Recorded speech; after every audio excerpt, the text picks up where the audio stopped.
I'm very happy, very pleased to welcome Ambassador Christopher Hill at GLOBSEC, a long-serving U.S. diplomat with his last posting in Serbia as the U.S. ambassador. At the moment, finishing up a fellowship at the Institute for Human Sciences in Vienna, and visiting GLOBSEC today is a great opportunity to have a set of quick questions for our viewers and listeners on very topical issues. Let me try to touch on three key issues and ask you, Chris, first on the latest developments in Serbia. You left the post of an ambassador at the time when Serbia was experiencing some of the largest protests we've seen since really a couple of decades ago. My question is very simple. How do you assess these protests, which started as a public reaction to the tragic fall of the canopy at the Novi Sad train station? What have these protests meant for the society, but more importantly for the politics in Serbia? What does this mean for Serbia's overall direction when it comes to especially European integration? Yeah. Well, first of all, it's a great pleasure to be here in this beautiful city of Bratislava. I'm looking over your shoulder at these beautiful hills beyond us, so it's a lovely place to be here. The situation in Serbia, I think, is it's a lot more complex than sometimes you see in the media. You think, well, there's an autocratic leader and people yearning to be free of autocracy. I think it's a lot more complex than that. First of all, I think Serbia has made progress over the years, but there are many people who would argue that in recent years it's not going in the right direction. That's one point to make. Secondly, many Serbs are frustrated by the slow pace of the European Union, and that's very frustrating to them. I mean, and many of them blame the European Union, but then others blame the government under President Vučić. And thirdly, I think when Serbs look at their country, they believe they're from the West. I don't think anyone, I mean, no one talks about, that they're looking forward to having their vacations in Moscow or something. I think Serbia is very much in the West, and I think Serbia is indicating it is, including with its new relationship with Ukraine. I mean, it's an old relationship, but it's one that's gotten going in recent years, and does include the fact that on the battlefield in Ukraine, there's a lot of Serb munition there. So there's a lot of things that has made Serbia a country that is really wants to be more Western, but there's a lot of frustration there. There's frustration about the pace of all this. There's a frustration of why should Serbia have a lower per capita income than other countries that have gotten into the Union and have moved ahead. So there's a lot of frustration there. But I don't think it would be accurate to say all that frustration is reflected by people on the street. I think there's a lot of concern about whether the institutions are working. Is there too much of a party state, for example? And then some of those people on the street are not necessarily reflecting that point of view. And that goes to the fact that the street demonstrations are kind of leaderless at this point.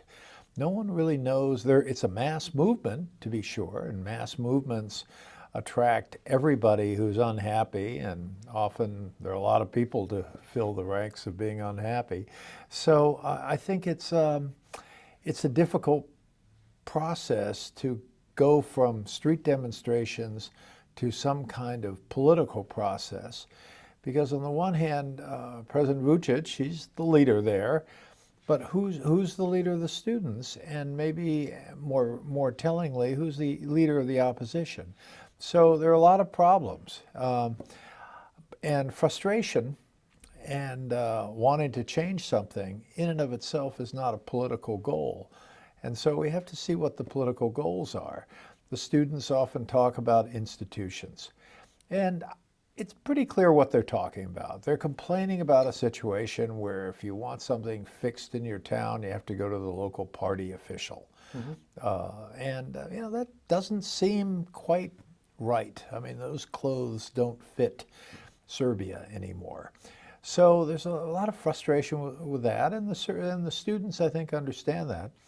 There's also a lot of support for those students, not just in their political views, because not everyone's sure what those political views are, but students have been agents of change in many crises in Serbia, going back to the Milosevic days. So a student comes home at night sitting with his mother and father. His mother and father may have participated in demonstrations 25 years ago. So there's a kind of generational continuity with these demonstrations, but not a clear political direction.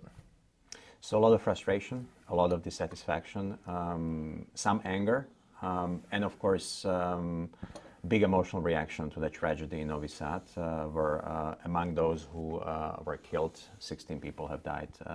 There are many young people, young students. And you understand that reaction is, the people are looking at questions, well, did it receive a certificate of occupancy, to use the building? I mean, all these questions, which are essentially speaking to the fact that was there enough institutionalization and rules of construction and projects like that. So it quickly, the tragedy in Novi Sad quickly became a metaphor for the weaknesses of institutions in Serbia.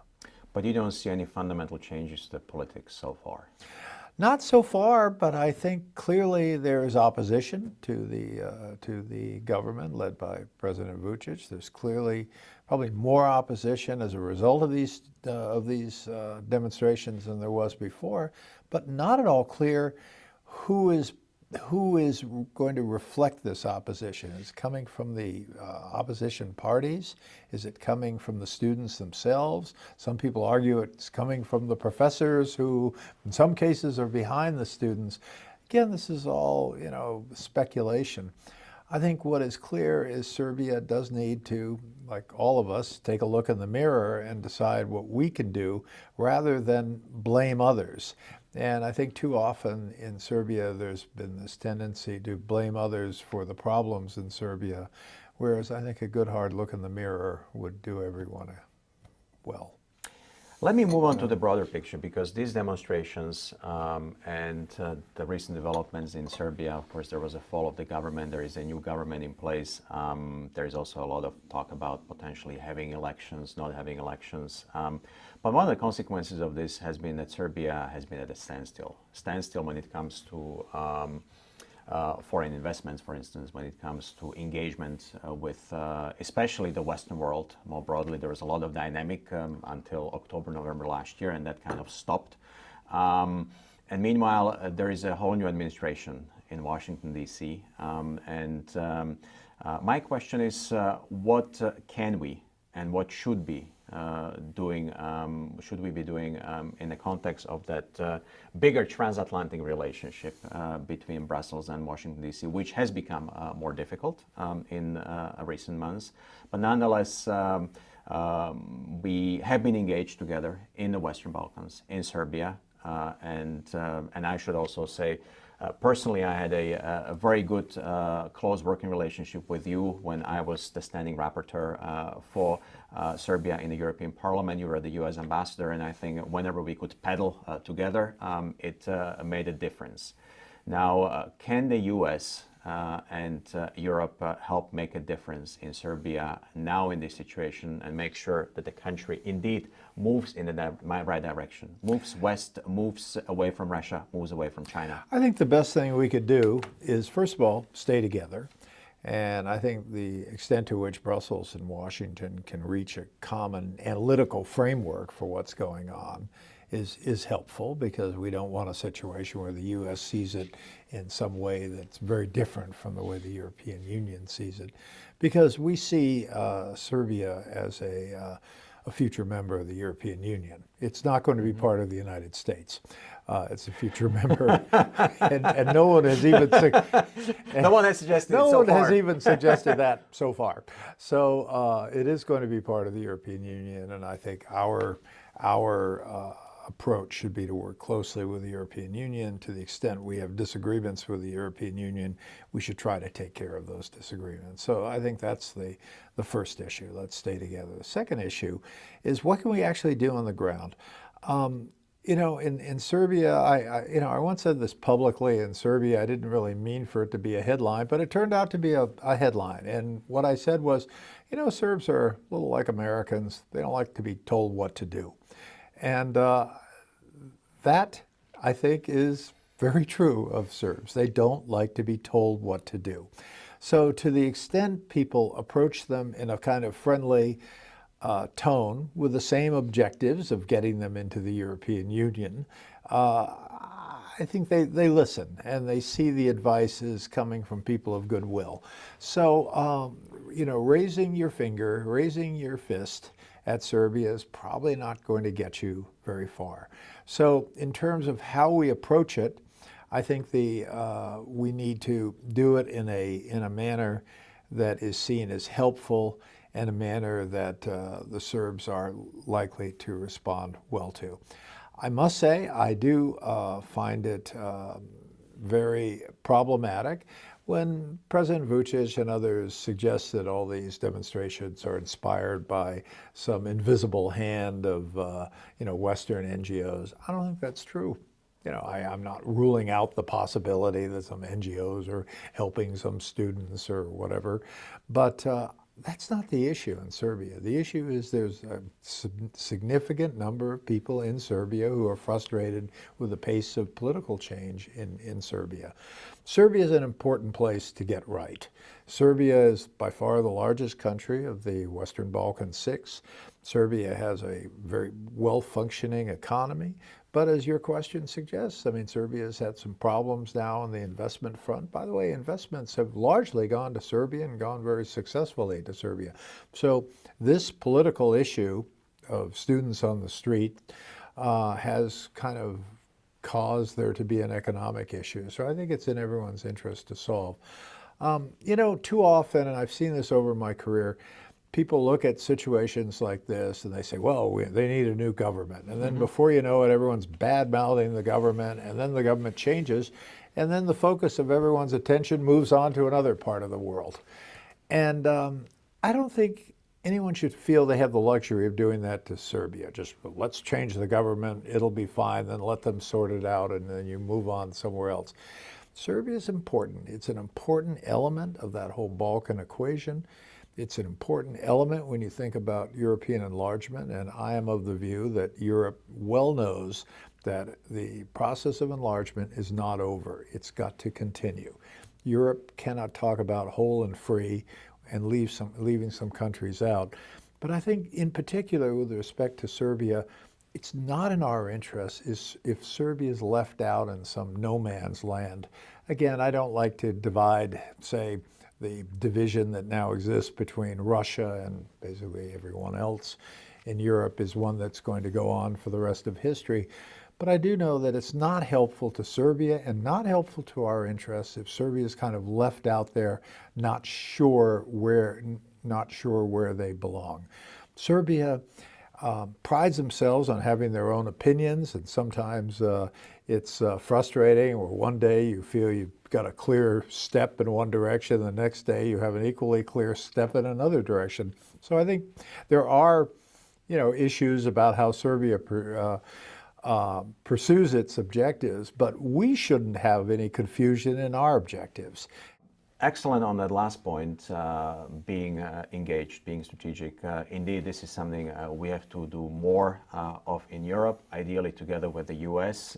Enlargement is back on the agenda of the European Union in a big way since Russia's invasion of Ukraine.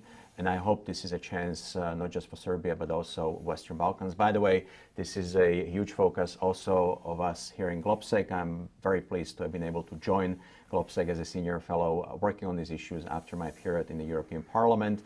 And I hope we can all help the engagement because that's what we need, which moves Serbia, but also the region towards the European Union. Now, my last question, Ambassador Hill, is on the region itself. You're writing a book right now. You've been engaged with the region for at least 3 decades. You're one of the active members of the negotiations of the Dayton Peace Accords in Bosnia and Herzegovina. My question is very simple. What is the biggest problem for the region as such to move on to Europe? You know, a few minutes ago, you said we need to be more strategic about this region. Absolutely right. I'm now going to tell you the region needs to be a little more strategic with us. And by that I mean there are a lot of issues in the world right now. Ukraine, Gaza, all kinds of things in the world. We don't need a region whose elements, whose countries, are always criticizing each other, and then saying, choose me, I'm the best of this lot of countries. And when you think back to what happened in the first enlargement with Poland and Hungary, Czechia, there was a decision early on when they realized this is not working. The European Union, they like us, they don't like our problems, and they certainly don't like the fact that we're arguing with each other. And so they met in a little town called Visegrad, and they announced the Visegrad process. And they said, we're going to coordinate this thing. We're going to be strategic as we approach the European Union. Balkans need to do that. I mean, I think people are really tired of the idea of, when Serbia talks, they may say something critical of one of the other aspirants, or one of the aspirants says something, well, we've had terrible problems with Serbia. We know it's been a burdensome history. We know it's been a tough history. But, we're not really interested in their tough history. We're interested in their future.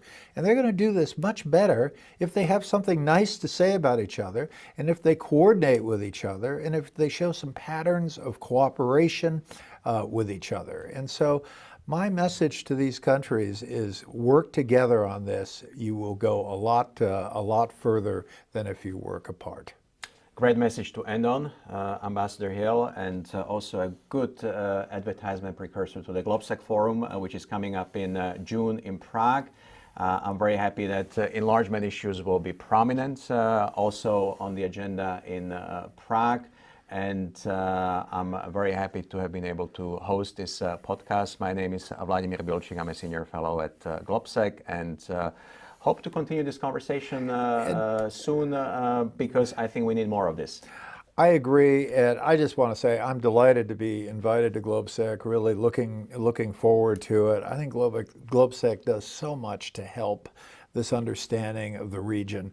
It's funny how people can often talk about China and feel they understand China, but they don't look at their own region, and I think GLOBSEC does a great job of that, so I'm looking forward to it. Thank you very much.